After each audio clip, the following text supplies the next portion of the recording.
నమస్తే, అందరూ ఎలా ఉన్నారు? Welcome to Bala Kalyani blogs. అందరికీ సంక్రాంతి శుభాకాంక్షలు. మేమైతే పిండి వంటలు చేస్తున్నాము. మురుకులు, అప్పాలు, గులాబీ పువ్వులు, కారపూస, పూరీలు ఇవన్నీ చేసుకున్నాము.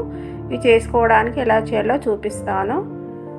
బియ్యం పిండి 1 గ్లాసు, మైదా పిండి 1 గ్లాసు, చక్కెర 1 గ్లాసు, అందులో యాలకులు వేసుకొని మిక్సీలో పౌడర్ చేసి పెట్టుకున్నాను ఆల్రెడీ. అది కూడా ఈ పిండిలో వేసి కలుపుకుంటున్నాను. కలుపుకున్న తర్వాత మిక్సీ వేసుకోవాలి పిండి మొత్తము. మిక్సీ వేసుకున్న తర్వాత వాటర్ ఎంత పడితే అంత తగినంత పోసుకొని కొంచెం లూజు కలుపుకోవాలి. ఇట్లా జారుడు పిండిలా కలుపుకోవాలి. మరీ ఎక్కువ పలస కాకుండా మరీ గట్టి కాకుండా ఇట్లా జారుడు పిండిలా కలుపుకోవాలి. ఎందుకంటే గులాబీ అచ్చులకు అంటుకోవాలి కాబట్టి. మరీ లూజ్ అయితే అతుక్కోదు పిండి గులాబీ పూలకి. ఇట్లా జారుడులా కలుపుకోవాలి. తర్వాత నూనె పోసి బాగా వేడి చేసుకోవాలి. నూనె బాగా వేడి అయితేనే అచ్చులు మంచిగా జారుతాయి నూనెలకి. అచ్చులు కూడా బాగా గరం చేసుకోవాలి నూనెలో పెట్టి.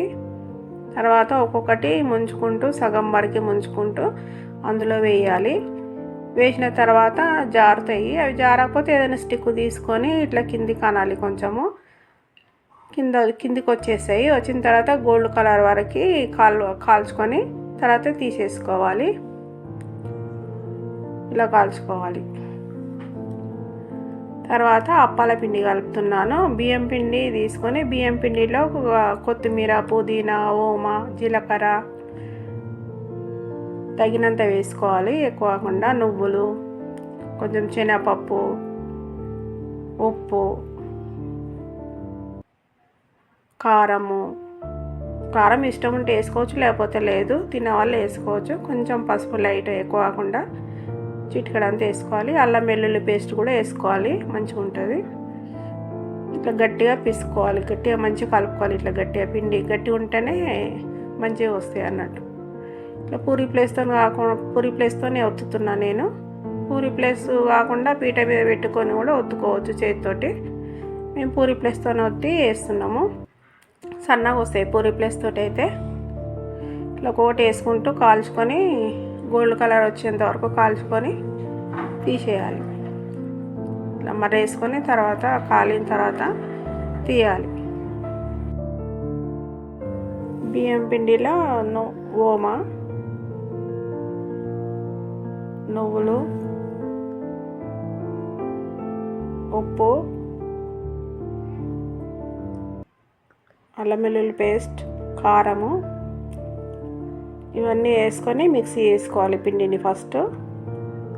తర్వాత వాటర్ పోసుకుంటూ కొంచెం కొంచెం కలుపుకోవాలి. గట్టిగానే కలుపుకోవాలి ఈ పిండిని కూడా. ఎందుకంటే మురుకులు గట్టిగా ఉంటేనే మంచిగా వస్తుంది. ప్లేట్లు తీసుకొని దానికి నూనె రాసుకొని మురుకుల పీట కూడా నూనె రాసుకోవాలి, పిండి అంటుకోకుండా. మురుకుల పీటలో పిండి పెట్టుకోవాలి. మురుకుల పీట మా దగ్గర ఇదే ఉంది. ఇంకా దీంట్లో రకాలు కూడా ఉంటాయి. మా దగ్గర అయితే ఇదే ఉంది. దీంతోనే వేస్తున్నా. ఇట్లా మురుకులు మంచిగా ప్లేట్లో పోసుకొని వేసుకోవాలి. తొందర అవుతుంది అన్నట్టు. ఇట్లా పోసుకుంటే ఇట్లా పోసుకోవాలి. అన్నిట్లలో ముందే పోసి పెట్టుకొని ఒక్కొక్కటి తీసుకుంటూ నూనెలో వేయాలి. నూనెలో వేస్తే మనకి జల్దీ అవుతుంది అన్నట్టు. నూనెలో కూడా వేయచ్చు మురుకులు, కాకపోతే విడిపోతాయి అన్నట్టు. ఇట్లా వేసుకుంటే మంచిగా దానికి మంచిగా ఉంటుంది అన్నట్టు. ఇట్లా గోల్డ్ కలర్ వచ్చేంత వరకు కాల్చుకోవాలి. ఇట్లా కాల్చుకున్న తర్వాత తీయాలి. పూరీలు కూడా వేసినాం కానీ అందరూ వేసుకుంటారు పూరీలని వీడియో పెట్టలేదు. మళ్ళీ బియ్యం పిండి తీసుకొని కారపూస వేస్తున్నా. బియ్యం పిండి తీసుకొని కారం వేసుకొని ఉప్పు వేసుకొని కొంచెం పసుపు వేసుకొని మిక్సీ వేసుకోవాలి పిండి మొత్తం. కారం ఎక్కువ వేసుకుంటే వేసుకోవచ్చు, ఇష్టము. కారపూసలో కారం ఎక్కువ ఉంటేనే బాగుంటుంది. ఇట్లా లూజ్ చేసుకోవాలి ఈ పిండిని. లూజ్ చేసుకున్న తర్వాత మురుకుల పీటలో పెట్టి కడాయిలోనే ఒత్తుకోవాలి. ఇది ప్లేట్లో ఒత్తితే అతుక్కుపోతుంది. కడాయిలో పెట్టి ఒత్తుతేనే బాగుంటుంది. ఇది సన్నగా వస్తుంది కాబట్టి, కారపూస సన్నగా వస్తుంది కాబట్టి కడాయిలోనే ఒత్తుకోవాలి. ఇట్లా తిన్న తర్వాత గోల్డ్ కలర్ వచ్చేంత వరకు కాల్చుకోవాలి. దీన్ని కూడా ఇట్లా గోల్డ్ కలర్ వచ్చేంత వరకు కాల్చుకోవాలి. ఇట్లా కాల్చుకొని మరేసుకోవాలి ఒక సైడు. తర్వాత మొత్తం కాలిన తర్వాత తీయాలి. తీయాలి. తీసిన తర్వాత పక్కకు పెట్టుకోవాలి. ఇవన్నీ పిండి వంటలు అయితే నేనైతే చేశాను. మా ఇంట్లో పిల్లలైతే ఇవన్నీ ఇష్టంగా తింటారు.